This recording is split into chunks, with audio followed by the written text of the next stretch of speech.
Pivot table reports are a powerful way to summarize, analyze, explore, and present your data in a report. Pivot tables can help you make sense of your data, especially when you have a lot of it. This table has 800 rows. Click any cell in your data. Click Insert, Recommended Pivot Tables.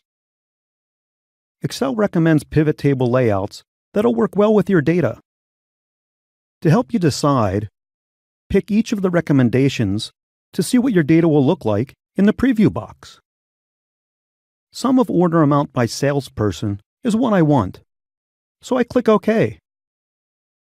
Excel creates the pivot table on a new worksheet. The pivot table fields list appears to the right.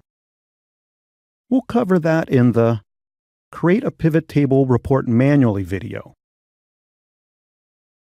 I'm going to zoom in a little to make the pivot table easier to read. Right-click any cell in the Sum of Order Amount column. Click Number Format. Pick Currency. And click OK. And the numbers in the column are formatted as currency.